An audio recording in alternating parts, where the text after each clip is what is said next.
Bonjour à toutes et à tous et bienvenue dans cette nouvelle saison d'Émotions à cœur.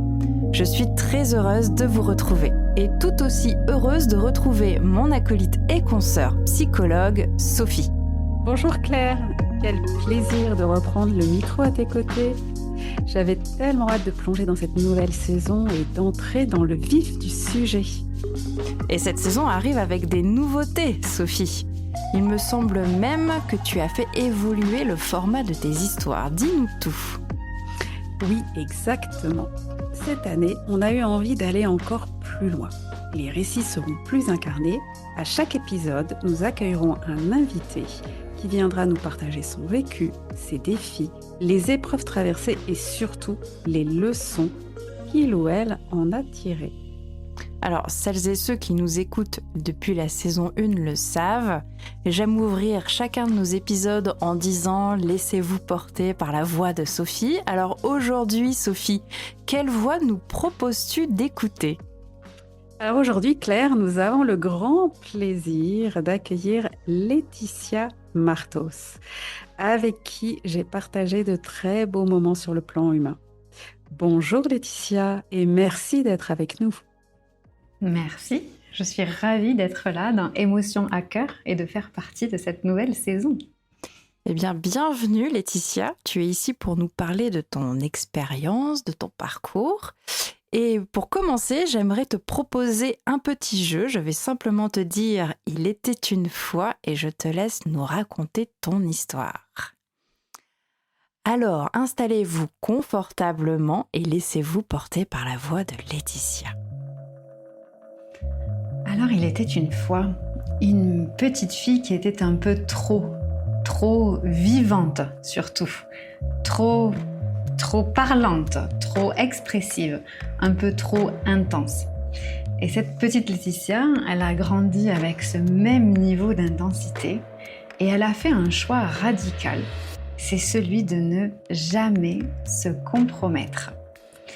Ce qui forcément a fait des vagues, des très grandes vagues et des très grandes tsunamis, puisque quand ce n'est pas nous-mêmes qui portons le compromis, eh bien forcément ça fait des vagues dans l'entourage. Et c'est l'histoire que j'aimerais vous partager. Merci Laetitia, c'est pour ça que j'avais envie de te donner la parole aujourd'hui. On a partagé des choses très humaines, très vraies, et ton authenticité, j'aimerais vraiment que nos auditeurs puissent en profiter. Et parce que aussi, ton parcours, il illustre vraiment profondément ce que signifie reprendre son pouvoir personnel. Et je crois, Laetitia, tu as pris un tournant très fort à plusieurs mêmes moments de ta vie. Après une carrière dans le marketing, la communication, tu t'es lancée dans l'entrepreneuriat. Et de fil en aiguille, au fur et à mesure des années, tu as développé le self-leadership. Est-ce que tu peux nous expliquer un petit peu plus ce que c'est le self-leadership ? Bien sûr. En fait, dans nos sociétés modernes et surtout quand on a la chance d'occuper des postes un peu importants, on parle toujours de ce fameux leadership. C'est un peu comme si tout le monde en parlait, mais personne ne l'avait jamais vu.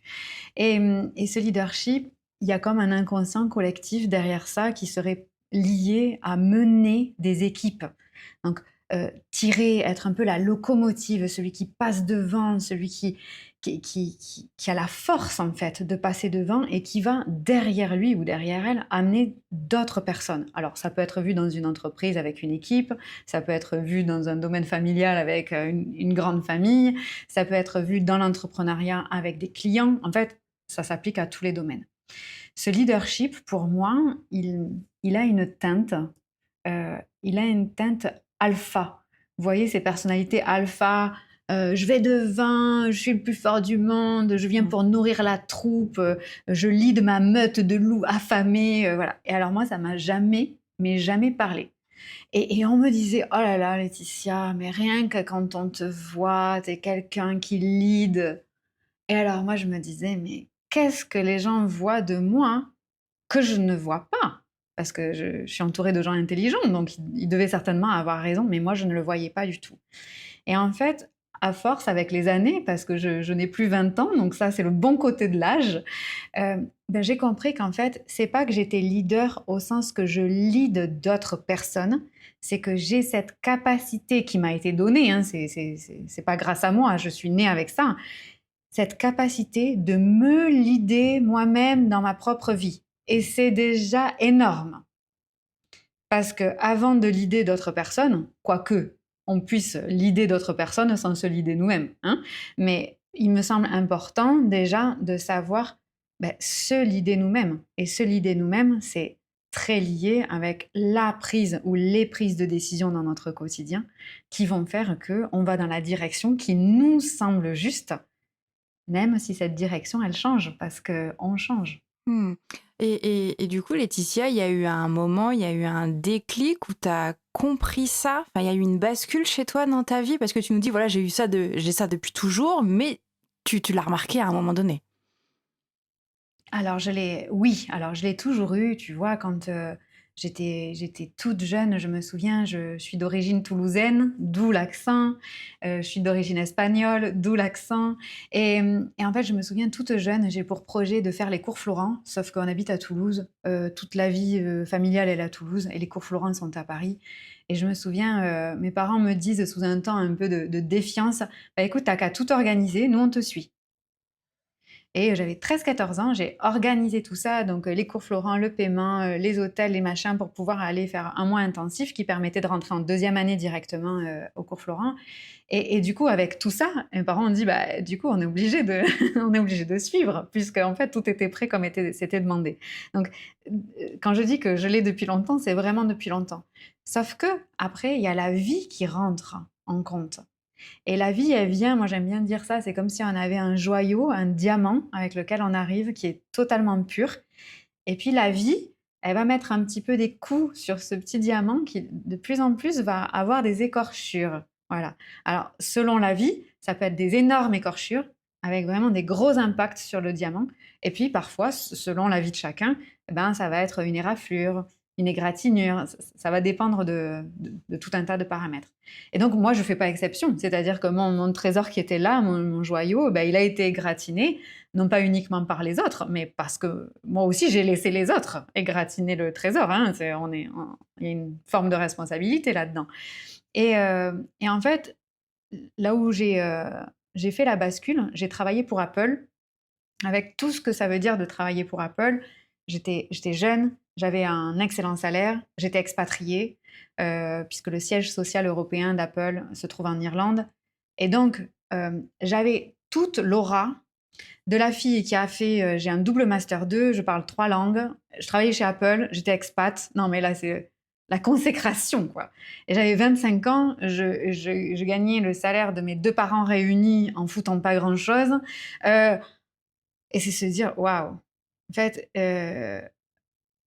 au nom de l'argent, il y a tout un tas de paramètres qui bougent. Mais le trésor, lui, il s'en fout de l'argent. Il est là, il reste. Et alors, la moindre de ses préoccupations, c'est la société, l'extérieur et donc l'argent aussi. Et je me souviens travailler pour cette entreprise, où quand je disais je travaille pour Apple, en plus à ce moment-là, c'était la pleine croissance d'Apple, c'était comme waouh, tu travailles pour Apple, sans que jamais personne ne m'ait demandé ce que j'occupais comme poste.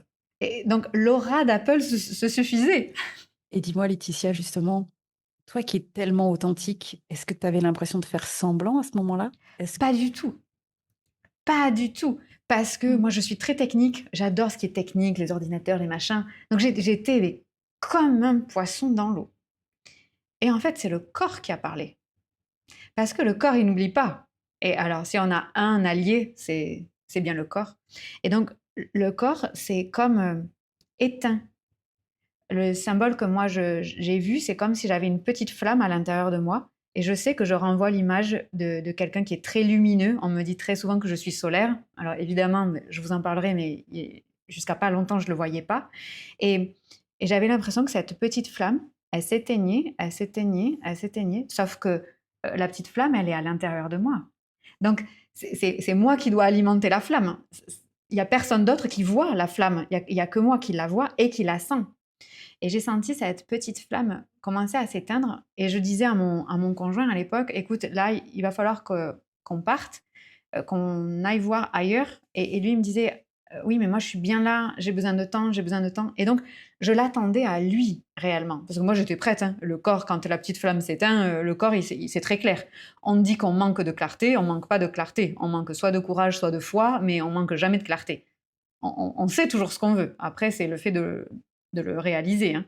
Et donc, j'ai attendu. Et un jour, je me suis levée un matin. Et chez Apple, j'avais le choix de mes horaires et je travaillais en début de journée, vers midi, 11h midi. Donc, je me lève le matin. On ne pouvait pas dire que j'étais fatiguée, hein, 11h midi. Voilà. Et je me réveille et je ne peux pas aller à la salle de bain. Je ne peux pas me transporter jusqu'à la douche. Voilà. Alors que j'ai mon corps physique, j'ai mes bras, j'ai mes mains, je ne suis pas handicapée, je n'ai pas de maladie, je ne peux pas. Et là, je me dis, oh là là là là là là. Et là, à ce moment-là, on le replace dans son époque, c'était il y a 15 ans, on ne parlait pas de burn-out, tout ça, c'était pas du tout accompagné, en Irlande, encore moins. Et là, je me dis, non, en fait, là, c'est fini. Là, c'est plus une question de j'attends mon amoureux, c'est juste plus possible. Voilà. Et là, à ce moment-là, c'est le déclic où je me dis, c'est la première fois de ta vie où tu as laissé le rythme, que moi j'appelle le rythme organique, c'est-à-dire notre rythme propre, dans les mains de quelqu'un d'autre, c'est-à-dire l'amoureux, mais l'amoureux, il avait rien demandé, hein, c'est moi qui suis responsable. Hein. Et là, j'ai dit, stop, il n'y a que toi qui peux te sauver, dans le terme, pas partir, hein, dans le terme se sauver, c'est se sortir de là. Et c'est la décision que je prends à ce moment-là. Donc, je démissionne. Dans la semaine, j'ai démissionné avec tout ce que ça voulait dire, du salaire, de l'aura, de l'expatriation, de tout ça. Mais en fait, c'était juste, il y avait à ce moment-là plus d'autres solutions. C'était ça ou ta vie, en fait. Hein. Ah, mais clairement, je me suis dit, je sens que je vais mourir. Alors que je ne mourrais pas vraiment dans les termes médicaux du terme, mais vraiment, et j'avais à ce moment-là des pensées en me disant, en fait, si la vie c'est ça, bah non, en fait, moi je je suis pas disponible pour cette vie-là. donc je pense qu'il y avait d'autres choix. J'aurais pu continuer, en vrai. Avec le joyau que je porte, j'ai une responsabilité trop grande de vivre une vie joyeuse. Et là, c'est pas le cas. Et donc, du coup, Vas-y. excuse-moi. Vas-y. Bah, ce qui m'interpelle, c'est effectivement, tu parles de courage. Et il faut avoir un certain courage pour faire ça. Pour dire, je quitte tout, je lâche tout, je me choisis moi. Quand tu regardes, du coup, 15 ans après, quand tu regardes tout ce chemin, le choix, il était bon de tout quitter ? Ah non, mais il n'était pas bon. Il était vital, exceptionnel, miraculeux. Il était tout. Et souvent, les gens... Parce que du coup, j'ai continué à vivre ma vie comme ça. Parce qu'en fait, une fois qu'on fait ce choix-là, il n'y a plus de limite, en fait. On s'aperçoit que si je fais ce qui, à ce moment-là, me semble être le plus difficile, en fait, il y a tout un tas de choix dans la vie à d'autres moments qui du coup n'ont plus, n'ont plus de limites. Ouais. Et sachant que pour l'un, alors moi c'était le travail, mais pour l'autre ça va être quitter quelqu'un, pour l'autre ça va être quitter sa famille. Enfin, évidemment, ça prend la couleur de nos propres vies. Ce qui est sûr, c'est que grâce à cette décision, j'ai compris quelque chose d'essentiel, c'est que je croyais vraiment que ce genre de décision, elle demandait du courage, avec le mot courage. Et je crois que ça demande pas de courage, parce que le courage, derrière, il y a cette notion de force, de « allez, je vais chercher mes ressources ». C'est comme, tu sais, quand on fait du sport, là, quand on bloque tout, voilà. Là, pas du tout. C'est l'impression que moi, ça m'a donné, c'est d'avoir la foi. Et la foi en soi. Parce que moi, j'ai pas de religion. Je crois qu'il y a quelque chose de plus grand qui existe, mais j'ai pas de culture religieuse. Et là, ça demande d'avoir la foi en soi. Et c'est ça, ouais, tout à fait. Tu parlais au tout début justement, si on peut relier la foi avec ton joyau intérieur. Est-ce que tu as toujours été consciente depuis toute petite que tu as ce joyau? Je crois que oui, sauf que je lui donnais ni de nom ni de forme.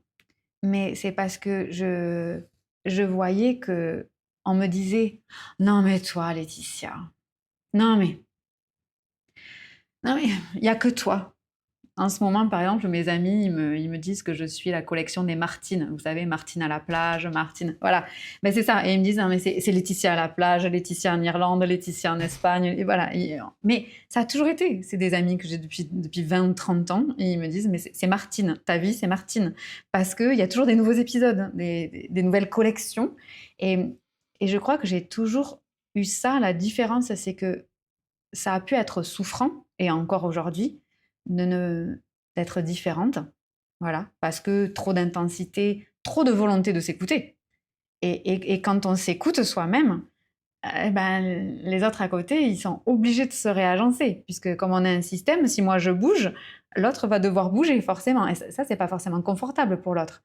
Et, et du coup, vivre sa vie sans compromis, c'est vraiment un leitmotiv aujourd'hui, parce que j'ai compris que de ça, ou du manque de ça, on pouvait en mourir à l'intérieur. Et en fait, ça, c'est pas possible.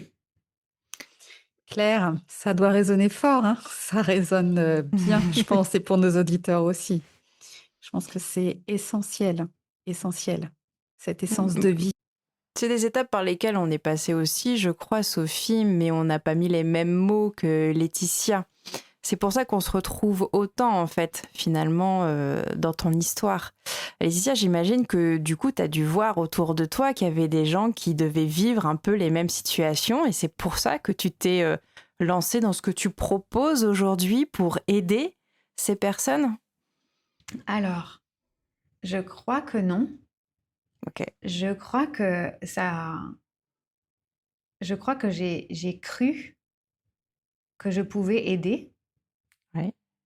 Mais en fait, c'est comme si, et ça je le crois vraiment, je crois que vraiment on est venu dans cette vie-là avec comme un petit bagage, tu vois, un petit pack de trésors, voilà, et qu'on est venu mettre à disposition des autres, et que chacun va mettre à disposition des autres ce petit joyau de manière très différente.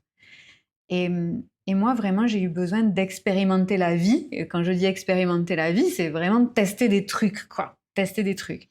Donc, quand je me suis lancée dans mon entrepreneuriat, je faisais du développement de sites web. Donc, vraiment, on était sur une partie extrêmement technique. Je sortais d'Apple, j'étais vraiment dans mon environnement. Et j'avais que des clients hommes parce que quand je me suis lancée, j'avais moins de 30 ans. Et à l'époque, les femmes entrepreneurs, autant vous dire que ça ne courait pas les rues. Donc, forcément, j'avais que des hommes. Et en fait, on ne parlait jamais du sujet. C'est-à-dire que j'étais là pour développer leur site internet et on ne parlait jamais de leur site internet. Et quand je bossais chez Apple, je me souviens, je recevais des cadeaux de clients que j'ai encore 15, 16, 17 ans plus tard. Et je me souviens, mes collègues me disaient, mais comment tu peux connaître le prénom des enfants de tes clients? Sachant que les clients, on les avait au téléphone. Et du coup, je disais, bah, en fait, comment ça se fait que tu ne connaisses pas le prénom des enfants de tes clients? C'est plutôt toi la question. Et en fait, au bout d'un moment, je me suis aperçue qu'effectivement, il n'y avait que moi qui recevais des cadeaux, il n'y avait que moi qui connaissais le prénom de leurs enfants, il n'y avait que moi qui, mes clients, me souhaitaient un bon anniversaire. Et en fait, j'ai compris que j'avais un lien qui se faisait automatiquement avec les gens, que moi j'appelle l'intimité, la profondeur.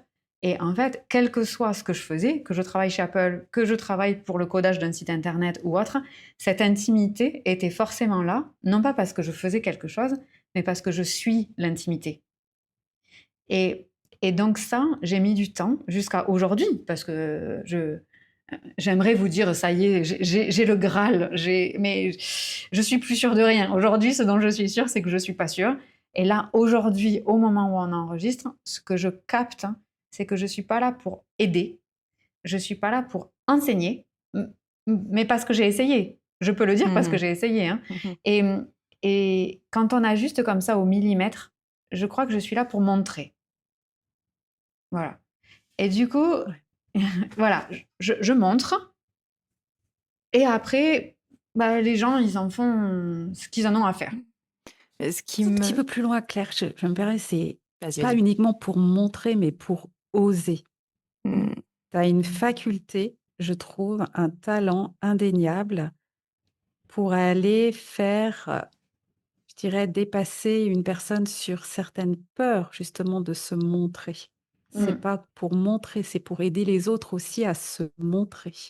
Et je pense que en montrant, c'est qui a dit fais que ta vie soit ton message? Là, c'est Gandhi, il me semble. Mais c'est vraiment le fait que moi, je montre ce que je fais, voilà, et je m'occupe que de ça, en fait. Et les gens ne me prennent pas comme un modèle en disant waouh, je veux la même chose qu'elle. Par exemple, moi, j'ai fait le choix de l'instruction en famille. Bon, moi, mes clients, ils me disent, non, mais moi, si je faisais l'instruction en famille, mes enfants, je les découperais en rondelles, j'ai aucune patience. Donc, ils veulent surtout pas ça. Ça leur va très bien que leurs enfants soient à l'école. Donc, ils ne me prennent pas comme un modèle, mais ce qu'ils cherchent, c'est la modélisation. C'est-à-dire, OK, si elle fait ça, qu'est-ce que moi j'aimerais? Et ça, c'est une espèce de projection que les gens font. Et quand moi, je montre ce que je fais, les gens sont obligés de se positionner. Et ça, je ne sais pas comment ça marche, c'est un peu magique, hein. Les gens sont obligés de se positionner en disant ah oui, alors attends, mais du coup, moi, qu'est-ce que j'aimerais oser à mon tour? Ça ne veut pas Hmm. dire qu'on a la réponse, hein, mais ça veut dire qu'au moins, il y a la question. Et une fois qu'on a la réponse, c'est ah oui, mais en plus, elle, du coup, elle le fait. Ah bah, du coup, peut-être que je pourrais le faire, moi aussi. Ce qui Et inspire, en fait, c'est ta liberté. mm, Et moi, je dis toujours, la liberté, c'est pas ne pas avoir de contraintes, c'est choisir ses contraintes. Et c'est ça que t'inspires aux autres. C'est qu'ils se disent, mais elle choisit ses contraintes. Du coup, moi aussi, je peux peut-être choisir mes contraintes, mes propres contraintes. C'est ce que tu bien expliques avec sûr. l'école. Et bien sûr, et ça, pour moi, il y a vraiment cette incompréhension forte de la liberté, qui est la liberté, c'est quand on n'a aucune contrainte, dans le sens freestyle Mm, du terme. Moi, la liberté, je la vois plutôt comme l'art, c'est-à-dire qu'un grand peintre, un grand sculpteur, un grand symphoniste, en fait, il a fait ses gammes quoi, au départ, hein. Donc, ça requiert, pour se libérer de la technique, mm. ça requiert de un peu faire ses gammes tous les jours. Donc, faire ses gammes, ça va dépendre de la vie de chacun. Alors, pour l'un, ce sera dans le domaine pro, l'autre perso, conjugal, amoureux, peu importe. Mais du coup, ça demande, pour s'affranchir de tout ça, il faut l'avoir vécu, il faut l'avoir traversé, et tous les jours, tous les jours, tous les jours, faire ses gammes. Et, et après, comme ça, quand on veut créer sa vie, ben, on n'a plus qu'à ouvrir le placard, il y a tout qui est disponible, et là, on va pouvoir aller prendre les notes. Et là, on va Mm. pouvoir s'amuser. Et du coup, moi, souvent, ce que je dis, c'est je suis libre parce que déjà, j'ai créé ça, et c'est parce que j'ai de la structure. Ouais. Et souvent, je donne cet exemple. On imagine un peintre, il a la fulgurance, ça y est, je veux faire. On imagine c'est Dali, il est 4 heures du matin, tout à coup, la fulgurance de faire les montres molles, voilà. Mais en fait, s'il se lève et qu'il va dans son atelier et qu'il n'y a pas le canevas, qu'il n'y a pas les pinceaux, qu'il n'y a pas la peinture, et que là, à 4 heures du matin, il dit bon, mais je ne peux pas acheter tout ça, donc je vais attendre demain. Et puis demain, il faut aller acheter tout ça. Et puis je veux la peinture spécifique. Ça y est, la fulgurance, elle est partie. Elle n'y est plus. C'est très éphémère. Et ça, du coup, ça demande beaucoup de structure pour permettre à la liberté euh, d'être immense. Et souvent, on voit la structure comme la contrainte à l'opposé de la liberté, alors que c'est la structure et la contrainte qui permettent la liberté. Et ça, ben, en tant que femme aujourd'hui, je pense que c'est important dans le cadre de cet épisode, c'est que moi qui voyage quand même un petit peu, on a une sacrée responsabilité aujourd'hui en tant que femme libre de porter haut le fait qu'on ait le choix. Parce que la liberté suppose de choisir. Non pas de renoncer, mais de choisir, comme tu dis, les contraintes, la structure, etc. Et il y a des femmes qui, aujourd'hui, n'ont pas le choix. Mm. C'est la définition même de la liberté. Donc, je veux dire, on a du boulot, hein, en tant que femme, de se dire, alors souvent on entend sur les réseaux sociaux, c'est la mode, ça, moi je veux plus choisir, je veux tout. Mais excusez-moi, mais ça tient pas la route, parce que du coup, si on n'a pas de choix, on n'a pas de liberté. Et je peux vous dire que mon voyage le plus récent, où j'ai passé un mois en Inde dans des familles indiennes, bah, il y a des femmes qui rêvent de pouvoir choisir. Donc, purée, choisissons, quoi. Choisissons, parce qu'on a les codes de la liberté, et comme on est tous unis, on va pouvoir le leur transmettre. Mais le choix est la donnée primordiale de la liberté. Mm. Et ça demande de choisir tous les jours. Hein. C'est clair, c'est un choix. Oui, tout à fait, c'est tous les jours. Et j'ai envie de te demander, Laetitia, à une personne qui n'ose pas, mais qui te suit, qui t'écoute très régulièrement, quel conseil tu pourrais te donner pour qu'elle vienne à ta rencontre? Bah, juste avant d'être avec vous, là, j'étais devant mon ordinateur et j'ai posté un message avec plein de gros mots dedans. Et je disais, en fait, la seule personne qui devrait nous impressionner, c'est nous-mêmes. En fait, on devrait se coucher le soir et se dire, putain de merde, mais c'est moi qui ai fait ça. Et, et c'est la seule personne par qui on devrait vraiment être impressionné. Et pour ça, pour avoir le putain de merde, euh, juste avant, il faut avoir décidé de quelque chose quand même. Voilà. Et je pense vraiment qu'on a cette croyance qui s'étale un peu partout de je manque de clarté.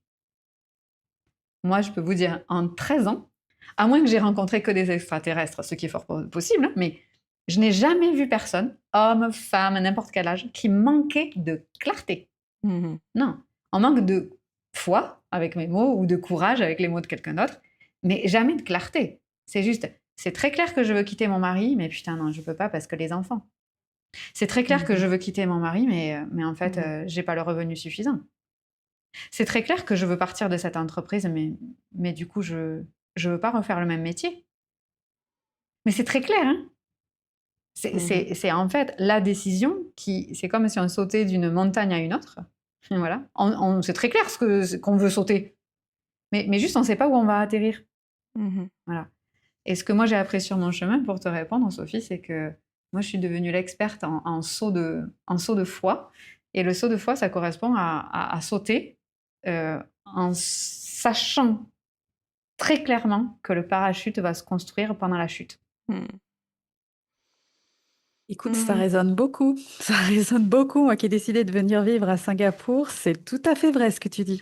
Si on attend de savoir où on va atterrir, ben, on perd la beauté du chemin. Ça, c'est clair. C'est ce que je rencontre souvent aussi dans mes consultations, hein, Sophie et Laetitia.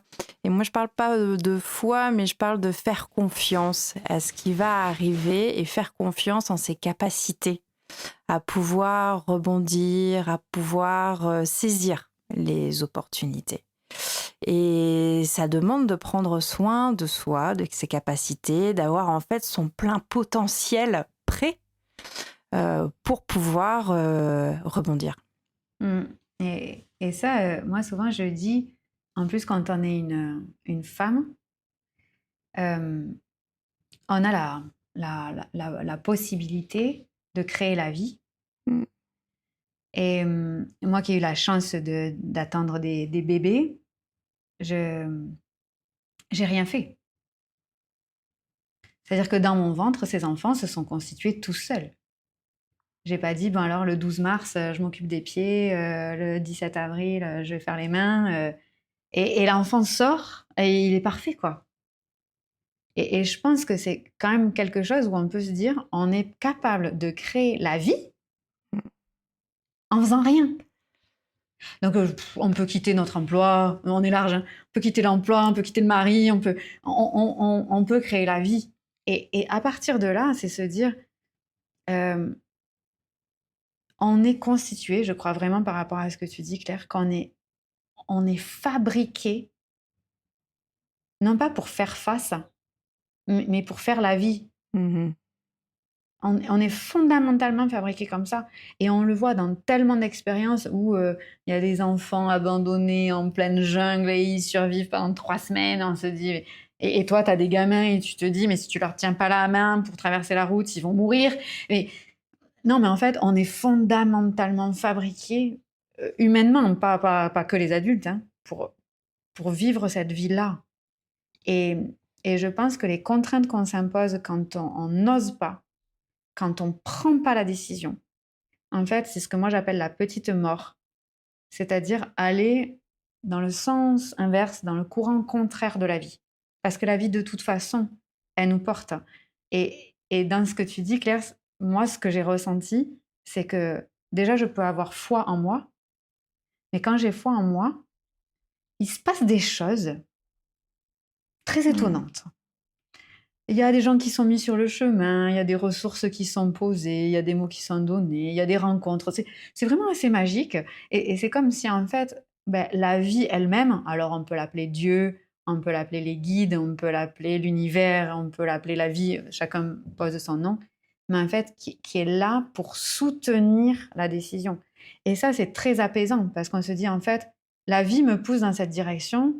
J'ai peur, mais j'y vais quand même parce que je fais une partie du chemin, mais la vie elle-même, Dieu, les guides, vont faire 50% du boulot. Et à partir de là, on n'est plus jamais seul. Mhm. Plus jamais. Et ça, c'est hyper apaisant. Finalement, c'est très instinctif, finalement. Parce que quand ton choix là, de quitter Apple, c'était l'instinct, presque. On pourrait l'appeler comme ça, qui t'a poussé. Et j'ai même envie d'aller plus loin parce qu'on parlait on s'oublie, on se met de côté, on s'oblige. Mais finalement, est-ce que c'est pas nous-mêmes qu'on oublie, mais c'est plutôt notre instinct qu'on oublie? Mm. Et ça, c'est une thématique qui me suit beaucoup parce que je suis très, très instinctive. Et j'ai fait le choix quand je suis devenue entrepreneur. C'était un espace, un endroit de ma vie, un domaine de ma vie où j'étais la seule. Quand je suis partie d'Apple, je me suis fait une promesse, c'était plus jamais d'équipe, évidemment. Hein, quand on a fait du management en général, quand on fait autre chose, on dit plus jamais d'équipe. Bon, mais je ne fais pas exception. J'ai dit plus jamais. Je veux travailler seule. Et donc, c'était un espace de ma vie où tout ce que je faisais n'avait des conséquences que sur moi-même. Mhm. Et donc, ça a été mon terrain exploratoire. Moi, je dis que je suis entrepreneur, mais en fait, je fais un pèlerinage spirituel. Hein. En vrai, c'est pas du tout un métier, ce truc. Hein. Oui, c'est une connaissance de soi, parce que dans l'entrepreneuriat, il n'y a pas de masque possible. Hein. On se prend face à nous, nos propres démons. Hein. On est obligé. Et, et je me souviens que je me suis dit, cet entrepreneuriat-là, je vais essayer pendant 1 an de le faire uniquement à l'intuition. On va voir. Sachant que c'était contraire à tout ce que j'avais appris. Hein. Moi, j'ai fait une école de commerce, j'ai un MBA en marketing, j'ai 2 Master 2 en gestion des entreprises et en marketing digital. Donc, je suis complètement formée à l'opposé. Hein. Mhm. Et là, je me suis dit, on va voir. Au pire, ça n'implique que moi. Oui. J'étais seule dans l'entreprise. Bon.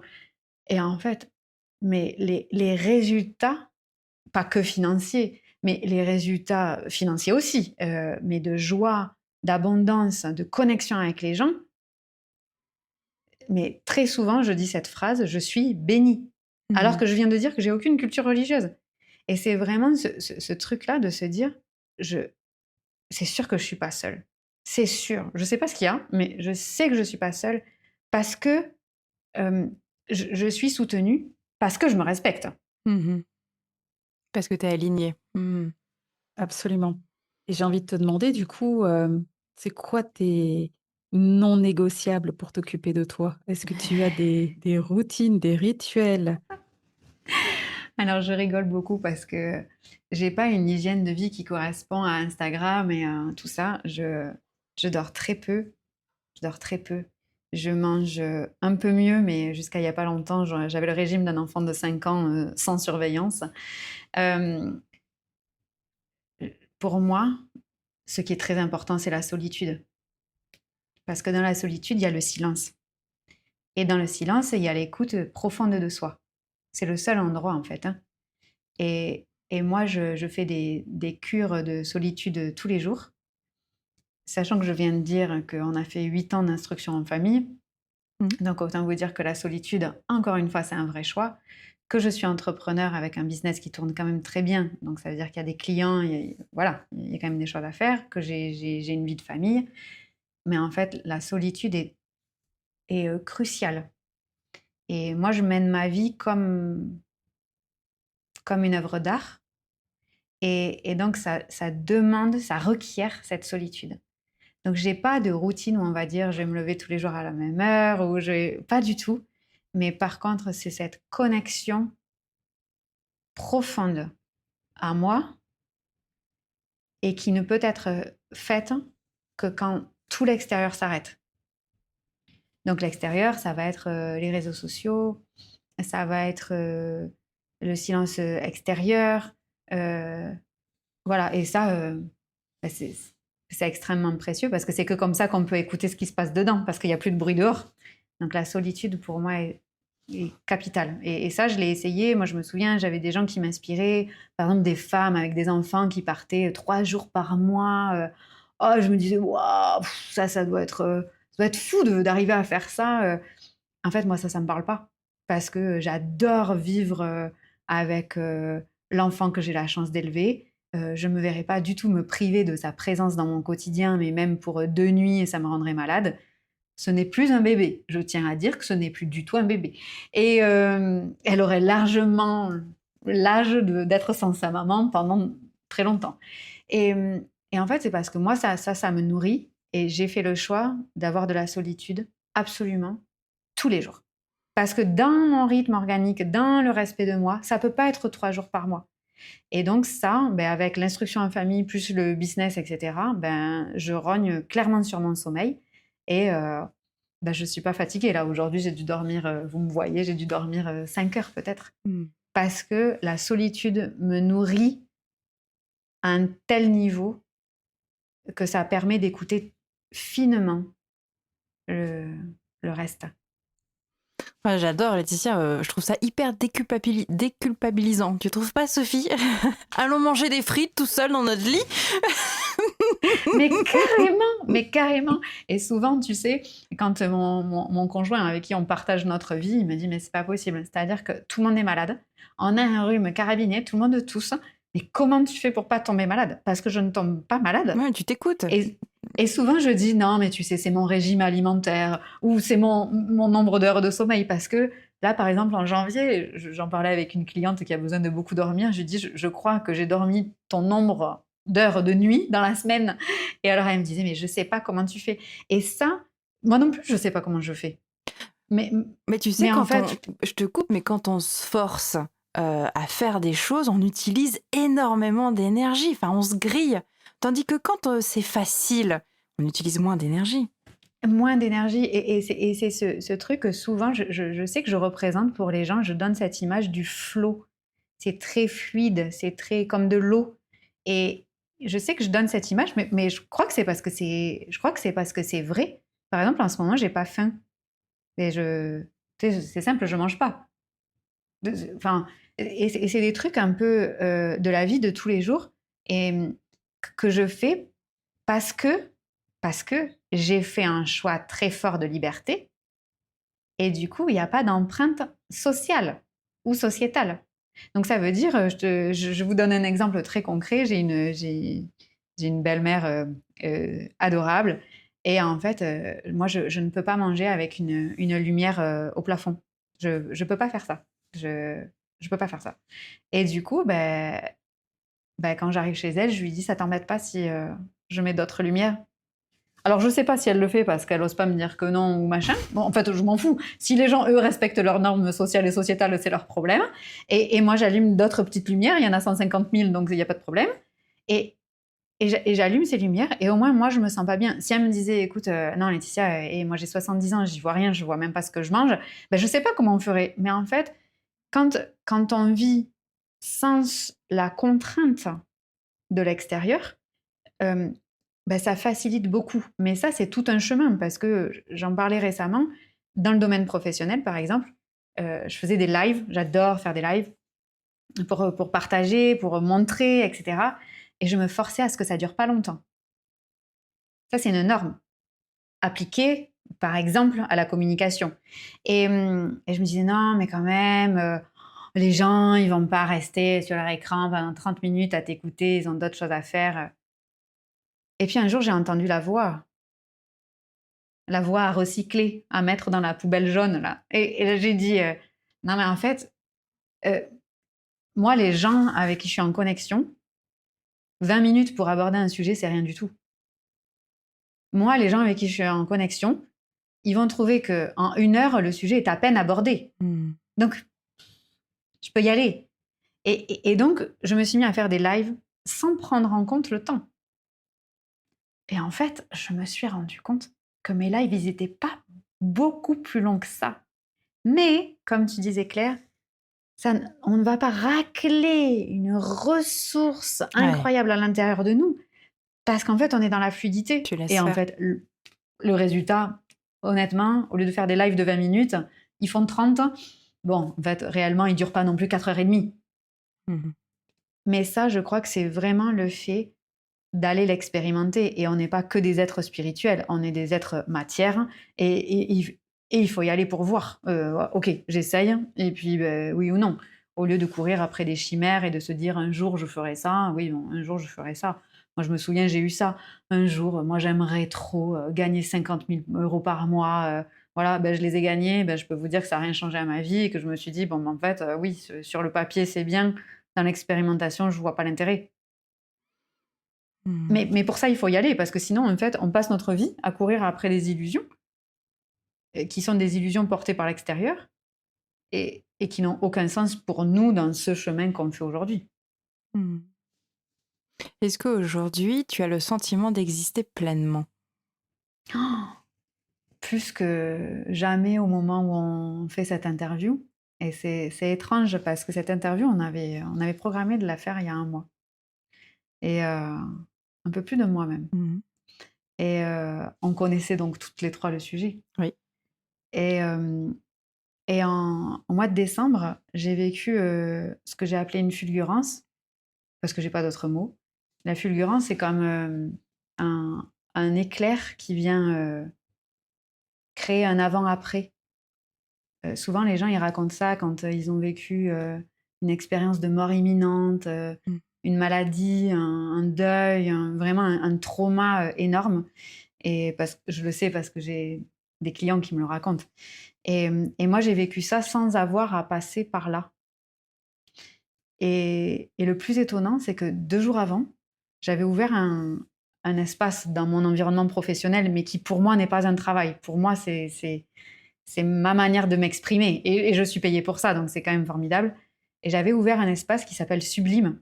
Et parce que la sublimation, euh, chimiquement, c'est le concept de passer d'un état à un autre sans passer par les étapes intermédiaires. J'ouvre ça le 26 décembre, dans la nuit, puisque je questionne pas. On est la nuit, j'ai une idée, je me dis je vais lancer ça. Ben, du coup, je questionne pas, je me lève, je prends mon ordi, j'envoie un mail, je ferme mon ordi, je vais dormir, je me lève le matin. Dans la journée, j'ai fait 20 000 euros. Ça, c'est du Laetitia tout craché. C'est Martine, c'est Martine. Et juste parce que j'ai écouté ce truc sans questionner, et je me suis pas dit, non mais attends, Laetitia, c'est 4 heures du matin, tu vas pas prendre ton ordinateur parce que ton conjoint, il dort à côté, il y a tout le monde qui dort, c'est pas le moment, il faut que tu te reposes, maintenant, demain t'as de la route, oui, demain on avait de la route, oui, il y avait mon conjoint qui dormait, oui, bon. Donc j'ai ouvert ça, et il y a des femmes incroyables qui ont rejoint cet espace-là, qui allait ouvrir en janvier. Donc, il était créé, mais il était créé dans l'énergie. On n'avait pas commencé ce jour-là. Et 2 jours après ça, j'ai vécu cette fulgurance, comme si l'univers, Dieu, l'énergie, voilà, chacun son mot, était venu dire tu veux faire l'expérience de la sublimation? Ben vas-y. Ouais, dans ce que tu dis, il y a le respect de son énergie, mais il y a aussi le respect du timing. Oh Euh, oui. ouais, mais même, enfin, je veux dire, je pense que le timing, en fait, c'est que tu sais le choper, en fait. Ouais. C'est-à-dire, c'est ça surtout. C'est te dire, c'est maintenant et c'est pas demain, c'est pas dans 3 heures, c'est maintenant. Et ça, je peux le faire parce que j'ai une neurodivergence, et du coup, j'ai un cerveau surentraîné à penser, à analyser. J'ai un super cerveau, hein. Mais pour prendre des décisions, c'est la mort. Ouais. C'est impossible. Totalement contradictoire, Laetitia, Oui, avec tout ce oui. que tu nous as dit jusqu'à maintenant. Totalement contradictoire. Mais du coup, ce cerveau, dès que je lui donne des trucs à manger, mais il fait je sais pas, parce il fait un festin de ce truc-là. Et je pense que le cerveau, il est super bon pour analyser, mais il n'est pas du tout là pour prendre des décisions. Et du coup, dans mon hygiène de vie, je suis obligée de prendre la décision avant que le cerveau se mette en fonction. Mais mon cerveau, il est super rapide. Donc, j'ai quelques secondes. Souvent, je dis, en général, j'ai moins de 10 secondes pour agir. Parce que déjà, au bout de 3 secondes, bah, évidemment, le cerveau, en tout cas mon cerveau, il s'est déjà mis en fonction. Mais au bout de 15 secondes, il a déjà créé le plan comme Steven Spielberg, quoi. Tout ce qui pourrait arriver si jamais, le pire, la mort, non mais la totale. Et du coup, j'ai cet interstice, mais qui est très fin pour agir, parce que sinon mon cerveau se met en fonction et il remet en question moi. Ça demande de se connaître, en fait.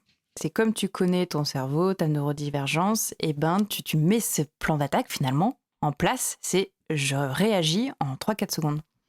Voilà, et ça pour tout. Pour tout, mais ça veut dire aussi j'ai dit que je voulais aller faire le plein d'essence alors qu'il me reste un peu d'essence, puis je suis dans ma voiture, je me dis non, n'y va pas. Là, mon cerveau, il se dit, alors attends, si j'y vais pas, après je vais chercher les enfants à l'école, et après je vais revenir, et après il y a le judo, et j'aurai pas le temps.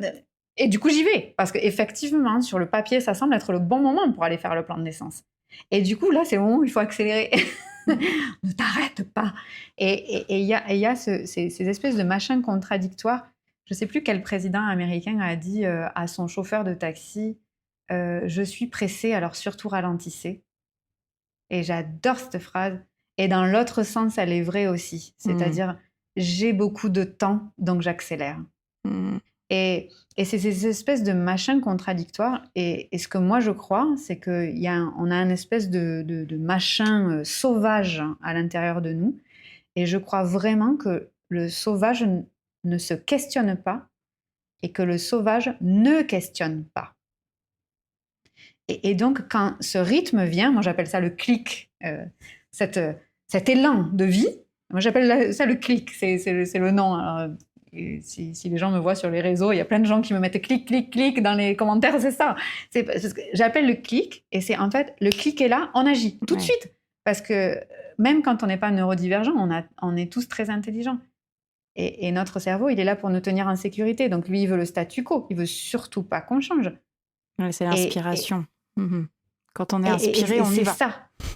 Et cet élan, cette inspiration, elle est là parce que pour moi, cette inspiration, c'est pas Dieu, c'est pas machin, c'est la vie. C'est ce qu'on est censé faire là. Mais c'est vrai que des fois, enfin non, la plupart du temps, c'est contre-intuitif. Et du coup, est-ce qu'il y a des décisions que tu as regrettées après cette fulgurance? Est-ce qu'à chaque fois... Non. Jamais, parce qu'en fait, ça m'amène dans ce que j'appelle depuis récemment, depuis cette fulgurance, sur des territoires inconnus. Donc, je ne pouvais même pas m'imaginer que je pourrais vivre ça. Et du coup, Laetitia, est-ce que tu peux nous partager, effectivement, récemment, tu fais évoluer ton Instagram, justement. Est-ce que tu peux nous partager cette idée, cette très belle idée? Eh ben, ça a été une idée de nuit. Moi, j'ai vraiment beaucoup de questionnements sur l'éthique derrière les réseaux sociaux. C'est vraiment quelque chose qui me pose beaucoup de questions parce que j'élève des enfants, parce que les gens me regardent. Vu que je montre, les gens me regardent. Donc, ça me pose beaucoup de questions, notamment parce que moi, je poste beaucoup d'images de moi. Donc, j'essaye, par exemple, dans mes photos, enfin, j'essaye pas, je le fais. Aucune de mes photos sont retouchées pour qu'on puisse voir ce que c'est une femme à 40 ans et que les filles qui nous regardent se disent ah oui, c'est comme ça qu'on va évoluer. Et pour moi, c'est très important. Et en fait, j'ai vraiment cette problématique avec Instagram qui est un égrégore qui appelle à être toujours plus nourri pour avoir de la visibilité. Et quand on est entrepreneur, la visibilité est une donnée importante pour pouvoir vivre de son métier. Et en fait, mon impression, c'est on nourrit l'égrégore de notre propre énergie. Oh, alors ça, vu ce qu'on a partagé, pour moi, c'est très compliqué parce que pour moi, les systèmes, ils sont là pour soutenir nos égrégores intérieurs. Mais on ne doit surtout pas nourrir de notre énergie humaine un égrégore digital. Enfin, c'est terrifiant. Et du coup, j'ai vraiment ces pensées avec moi. Je discute de ça avec d'autres entrepreneurs au quotidien aussi. Donc ça, c'est vraiment une partie éthique. Et puis, un soir, je me couche, je me dis, écoute, demain je m'en occupe, je veux pas participer à ça, je vire l'Instagram, stop quoi. En fait, au lieu de discuter avec moi-même sur ce sujet, c'est quand même plus facile d'arrêter ça et terminer. Ok. Puis je vais au lit en me disant, to-do list pour demain, virer mon compte Instagram, basta, puis moi j'ai aucune émotion par rapport à ça, ok. Et puis la nuit, je me réveille. Et suite à cette fulgurance, lors de cette fulgurance, j'ai été comme connectée à la source de l'amour. L'amour illimité, quoi. Et je me réveille dans la nuit, pas pour aller faire pipi, pas parce qu'il y a du bruit, pas... Non.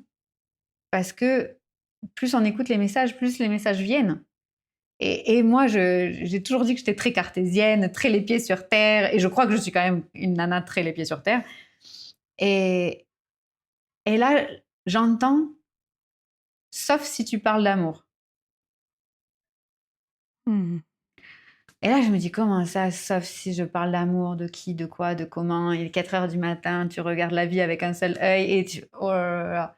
Donc, je finis de dormir avec ça. Et le matin, je comprends, avec là, cette fois-ci, mon cerveau qui est génial parce qu'il permet d'analyser, de coordonner, de structurer, de machin. Et là, je me dis, ah oui, alors en fait, le truc le plus intelligent du monde, ce serait d'aller nourrir la matrice avec ce qui fait notre humanité. Et ce qui fait notre humanité, surtout à l'époque de l'intelligence artificielle, c'est l'amour. C'est ça qui nous reste. Et du coup, j'ai décidé d'infiltrer la matrice et d'utiliser Instagram pour aller parler d'amour. Et donc, tous les jours, je prononce une lettre d'amour pour moi ou pour les gens qui n'osent pas encore. Voilà, donc j'ose, et c'est le mot que tu dis, Sophie, j'ose prononcer des lettres d'amour. Donc, il y a des gens qui me contactent et qui me disent « J'aimerais beaucoup dire ça à telle personne. Je ne sais pas comment le formuler, mais j'aimerais vraiment qu'il ou elle ressente ça. » Et moi, à partir de là, je crée un message et je le prononce. Et parmi toutes les lettres d'amour que je prononce, il y a aussi les miennes. Voilà. Donc, magnifique. Et je pense que vous avez ça en commun avec Claire. Claire également, si tu peux nous partager, toi aussi. Tu partages des poèmes. Tu as aussi un fil Instagram qui rejoint beaucoup le fait d'aller nourrir cette matrice de belles pensées. Oui, ton histoire résonne beaucoup en moi, hein, Laetitia, quand tu parlais des cours Florent, etc. Moi aussi, je suis passée par cette case-là. À un moment donné, j'ai eu besoin d'explorer ce diamant, de le comprendre. Et moi, j'avais pas mal écrit de poésie quand j'étais dans une période, on peut l'appeler un peu dépressive. Ça avait duré quelques années, entre 2016 et 2019, et c'était mon refuge. C'est mon refuge de solitude. Finalement d'écrire tous ces mots. Et quand je suis passée au cours Florent quelques années après, les professeurs disaient, peut-être qu'ils te l'ont dit, il faut mettre sa merde sur scène. Ils le disaient comme ça. Et moi, je me suis dit, mais c'est quoi chez moi cette merde, entre guillemets ? Et puis, du coup, je me suis dit, en fait, j'ai pas mal de matière, j'ai 300 poèmes dans mon ordinateur. Et donc, avec une amie que j'avais rencontrée également au cours Florent et qui, elle, faisait beaucoup de dessins, on a fait un match entre nous deux univers. Et donc, du coup, moi avec la poésie, avec mes mots, et elle avec ses illustrations. Au départ, on s'attendait juste à ce qu'elle mette des petits dessins à côté de mes poèmes. Et puis finalement, en fait, on a été plus loin. C'est que dans ses illustrations, elle a dessiné ce que mes poèmes, mes mots lui faisaient ressentir. Donc, elle n'a pas dessiné le poème, elle a dessiné son émotion. Et au fur et à mesure, en fait, on mettait l'un à côté de l'autre l'illustration et le poème, et on a choisi, parmi les 300, on a choisi 86 parce qu'on est toutes les deux nées en 1986, et on a choisi que les matchs, c'est-à-dire l'illustration qui ne peut pas vivre sans le poème et le poème qui ne peut pas vivre sans illustration, c'est-à-dire que ça raconte encore plus autre chose. C'est nos deux émotions ensemble, et on en a fait un livre qui s'appelle Autoportrait d'hier. Et c'est vrai que cette année, ça a bougé un peu, Sophie, parce que j'ai un lycée qui m'a appelée pour venir en fait finalement proposer des ateliers d'écriture. de poésie à des élèves de première. Et donc, du coup, finalement, c'est mes deux casquettes qui se sont connectées, c'est-à-dire la poète et la psychologue qui vient parler d'émotions, de ses émotions qu'elle a pu transformer. Et pendant ces 4 heures, les lycéens ont transformé leurs émotions. On ne pouvait plus les arrêter à la fin de cet atelier. C'était des poètes en herbe. Ah, c'est magnifique. Et tu vois, ce que moi je vois à travers ton partage, c'est cette notion d'héritage. C'est-à-dire que souvent, l'héritage, on le voit comme de la mère à l'enfant, du père à l'enfant. Et en fait, moi, je vois pas l'héritage comme ça. Je vois l'héritage pour tous les gens qui sont en contact avec nous, parce qu'on peut produire un héritage pour quelqu'un qui est plus âgé que nous. Et ce que je sens dans ton histoire, c'est qu'en fait, quand tu respectes ton et tes joyaux, en fait, tu vas, sans rien faire, tu vas provoquer comme ça un héritage. Et parmi ces lycéens, tu n'as aucune idée d'à quel point tu as changé la vie d'1, 2, 3, qui peut-être viendront dans cette ressource pendant des années et des années et des années puisées. Et je crois que si chacun on respectait notre joyau, comme si c'était la chose la plus importante à faire tous les jours de toute sa vie. Quand je dis tous les jours, c'est pas l'expression tous les jours. Non, c'est vraiment avec la conscience que ça, c'est le plus important. Mais déjà, ça voudrait dire que chacun a une place. Et on partage ce podcast à un moment où la planète n'a jamais eu plus d'humains. Donc, on n'est pas venu pour rien, là. Nous, au moins nous 3, là. On est venu à un moment où la planète a le plus d'humains. Et où les gens, du coup, cherchent à avoir leur place. Exactement. Ouais. C'est vraiment un moment où tout le monde cherche sa place. Et je pense que Laetitia, tu nous donnes aussi un autre regard. La place ne se cherche pas. Elle est à l'intérieur de nous. Et je crois que ça, c'est une très belle ouverture au retour vers soi. Et je crois, il y a quelqu'un qui a dit le voyage intérieur est le voyage le moins pratiqué, surtout maintenant où c'est assez facile de voyager, de prendre l'avion, etc. Et je crois qu'il y a une certaine peur d'aller à l'intérieur parce que c'est abyssal. Et parce qu'à l'intérieur de nous, on est un résumé de ce qu'il y a à l'extérieur. Il y a de l'eau, il y a des forêts, il y a des émotions, il y a des ouragans, il y a de la colère, il y a des volcans, il y a tout ça à l'intérieur de nous. On est le résumé de ce qu'il y a dehors. Et du coup, waouh, c'est quand même quelque chose d'énorme.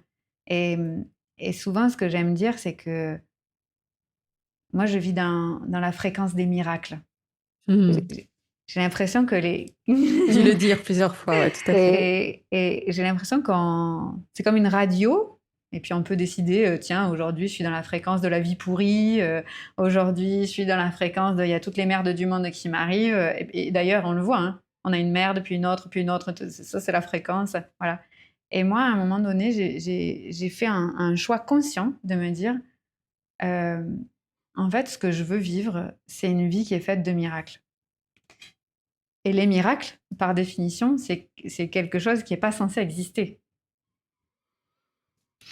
Et pour que ce ne soit pas censé exister, ça ne peut pas être mon cerveau qui agit. C'est pas possible. Et mon cerveau, je l'utilise, mais pour d'autres choses. Et il est super pratique, tout ça, merci beaucoup. Mais pas pour prendre la décision. Et quand on veut changer soit de fréquence, celle qu'on aimait, ou celle dans laquelle on veut se plonger, c'est un vrai choix de chaque seconde. Moi, je ne vote pas politiquement depuis longtemps parce que j'ai vécu beaucoup à l'étranger et du coup, je me voyais ni voter pour là où j'habitais, ni voter pour là où j'habitais pas. Enfin, du coup, je vote plus depuis vraiment longtemps. Par contre, je fais un truc hyper politique, c'est que je vote pour ce que je veux émettre dans la vie toutes les secondes. Et quand on change d'égrégore, comme moi là j'ai fait dans le dernier mois, mais c'est toutes les secondes. Parce que notre cerveau, il nous ramène, tu sais, comme la machine à écrire avant, tu sais, quand ça arrivait à la ligne, on devait faire zzzz, tiens, et là, désolé pour les auditeurs voilà, qui ont moins de 30 ans. Mais sinon, tu sais, ça te ramène automatiquement à ce que tu as toujours connu comme vrai. Et ça, c'est assez désarmant de vivre une vie où, en fait, tout ce que tu as appris ne tient plus. Moi, la première grande illusion professionnelle que j'ai eue, c'est quand on est passé en instruction en famille. Donc, clairement, je travaillais plus la journée. J'avais un enfant de 3 ans avec moi. Donc, autant vous dire, je pouvais pas faire des visios et des machins. C'est pas possible. Et j'ai arrêté de travailler la journée. Je travaillais moitié moins de temps. J'ai doublé mon chiffre d'affaires. Et c'est ça, ouais, ça c'est. Et je pense que nos auditeurs qui vont nous écouter, surtout aller voir sur YouTube, sur Facebook, Laetitia, parce que je me rappelle bien de ça. Je me rappelle Et bien de ces épisodes. tu vois, et ça, quand tu te dis ça, tu te dis, ben en fait, là, c'est pas la spiritualité, il faut respecter ses rythmes, machin. Non, non, là, c'est un truc vraiment très concret. Et là, moi, je me suis dit, mais en fait, du coup, travailler plus pour gagner plus, tout ça, en fait, tout ça, du coup, ça tient pas. Ah, mais du coup, qu'est-ce qui tient? Et si ça tient pas, quelles sont toutes les autres choses dans lesquelles je crois qui, en fait, ne tiennent pas? Et au fur et à mesure que moi je grandis, pour pas dire vieillir, parce que j'ai jamais beaucoup grandi, je suis toute petite. et comme j'ai pas beaucoup grandi, je suis obligée uniquement de vieillir. Et en fait, je m'aperçois qu'il y a tellement de couches d'illusions. Et quand on respecte ce déclic, cet élan, ces inspirations, on est au-delà des territoires, on est au-delà des époques, c'est traversant. Et c'est là que c'est le seul endroit où on va pouvoir remettre en question l'illusion. Parce qu'on est dans la vraie vie et on va se dire « Ah, mais en fait, ça marche comme ça. » Ouais. Alors attends, moi j'ai toujours cru que « Ah ben non, pas du tout. » Ah, bon. Et là, du coup, là, on a le choix. On se dit « Ok, quel est le paradigme? Quelle est la vie que je rêve d'avoir ?» Et c'est là qu'il faut faire un vrai choix de tous les jours parce que notre cerveau, il va nous amener à l'ancien paradigme, toujours, parce que c'est pas qu'il est mieux, mais c'est qu'il le connaît. La machine à écrire. La machine à écrire. Ouais. Voilà, et ça te ramène. Voilà, c'est une bonne illustration, c'est souvent ce qu'on dit, mais tu l'expliques très très bien, c'est écouter son corps et finalement, le cerveau, c'est un outil pour aller quelque part. Ah mais oui. Et puis le corps, alors dans cette vie-là, moi je suis dans le corps d'une femme, donc je fais que l'expérience de ce corps-là. Mais on a une chance formidable. C'est-à-dire qu'on a un corps formidable qui sait avant. Que le cerveau comprenne. Et avant que le cerveau comprenne. Et surtout avant qu'il analyse. Et du coup, c'est se dire, en fait, le corps ne peut pas mentir. Notre cerveau, enfin en tout cas le mien, il est super apte à se mentir. Alors le mien, en tout cas, il est le professionnel de cette capacité. Mais le corps, non. Et quand je ressens ce que je ressens, ben, je le ressens. Voilà, c'est comme ça. C'est une sensation. Après, j'ai la liberté d'agir ou pas sur cette sensation. Mais moi, quand j'ai, par exemple, là, la dernière que j'ai reçue, mais j'en ai reçu plusieurs, là, c'est juste que pour une fois, je l'ai reçue dans un nouveau domaine de vie. Jusque-là, je recevais mes fulgurances dans le domaine que les gens appellent professionnel, c'est-à-dire mon entrepreneuriat, parce que c'était un domaine qui pour moi était sécure, parce que ça ne touchait pas les autres. Et quand j'ai reçu, parce que j'étais prête à aller jusque-là. Donc on est très sécure. On est très sécure parce que cet élan de vie ne nous amènera jamais sur des territoires où on sera mal. C'est extrême. L'intuition nous amène toujours jusque là où on est prêt. Donc, on craint rien, on est hyper safe. Et du coup, là, j'ai vécu cette fulgurance. Je vais pas vous dire parce que j'étais prête. Je ne savais pas que c'était possible. Mais quelque chose a su que moi, j'étais prête. Et véritablement, je le suis. Et souvent, je me dis, putain, mais je suis contente d'avoir vécu toutes ces fulgurances dans le domaine que les gens appellent professionnel, qui est en fait, moi, mon expression, parce que sinon, j'aurais flippé de prendre celle-là en compte. Parce que la fulgurance, on n'est pas obligé de la prendre en compte. Hein. On peut recevoir une fulgurance et se dire, oh non, vas-y, non, ouais, non, là, ça remet trop de trucs en question, ton truc. Hein. Non. On a le choix. Moi, c'est juste que j'ai décidé que quand je reçois un flash, je m'y abandonne totalement en moins de 10 secondes. Mais même ça, on n'est pas obligé. Même ça. Et du coup, c'est un peu l'effet, ce que je vis là, c'est l'effet composé d'avoir écouté à chaque étape. Voilà. Et je pense que souvent on entend, oui, mais si je ne me suis pas écoutée depuis des années, mon intuition, elle ne va pas revenir comme ça du jour au lendemain, comme si il fallait un peu la reséduire pour qu'elle revienne. Pas du tout, hein, l'intuition, elle se barre jamais, hein, elle est toujours là, elle n'est pas ronchon, elle ne se cache pas derrière un placard parce qu'on ne l'a pas écoutée depuis 25 ans, pas du tout. Elle est toujours là. Voilà, il n'y a pas besoin de la séduire pour qu'elle revienne. C'est juste le fait qu'on a toujours le choix ensuite d'écouter ce qui est dit. Et moi, quand j'ai reçu cette fulgurance le soir du 31 décembre, ça a été un éclair qui a pulvérisé comme tous les domaines de vie en même temps. Genre, mais j'ai le choix. Et est-ce que tu l'as suivi à 100%? Ah non, Sophie, à 10 000%.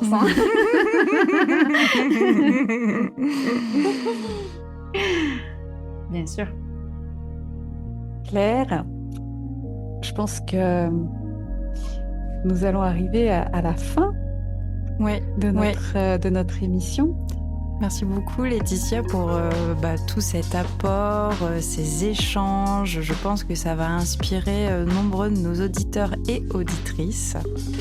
Merci beaucoup pour ton naturel et ta spontanéité. Qu'est-ce que ça fait du bien. C'est clair, c'est clair. Merci à vous surtout d'organiser, parce que c'est du travail, c'est de la structure, c'est de l'organisation, chose dont je serais bien incapable. Et c'est un travail que je sais énorme, que vous portez depuis longtemps ensemble, parce que c'est pas que de faire ces émissions-là, c'est de le faire ensemble aussi, en partenariat, et de créer ces espaces où du coup la magie peut se passer. C'est grâce à vous, donc bravo. Merci, c'était notre première, donc du coup pour notre saison 2. Tout à fait. Je suis vraiment ravie de la direction que prend notre podcast. C'est tellement habité et inspiré. On avait déjà cette sensation sur la saison 1, on voulait aller vers ça. On a d'abord fait la connexion entre nous deux, hein, Sophie, chose faite dans la saison 1, et du coup maintenant on se connecte aux autres dans cette saison 2. Voilà, un grand merci. À très vite, chers auditeurs et auditrices, pour un nouvel épisode avec un nouvel invité. On vous réserve la surprise pour continuer à mettre des mots sur ce que nous avons dans le cœur. Merci Sophie. Claire, merci Laetitia. Et j'ai envie de dire, Claire, tu sais, on avait une petite phrase de conclusion lors de la saison 1 que l'on peut redire. Alors, Laetitia, on disait à une seule voix, n'oubliez pas, soyez acteur, vous êtes le héros de votre vie. Vous êtes le héros de votre vie. Alors, on y va, on le dit toutes ensemble, toutes les trois. Attention. 1, 2, 3. Vous êtes le héros de votre vie.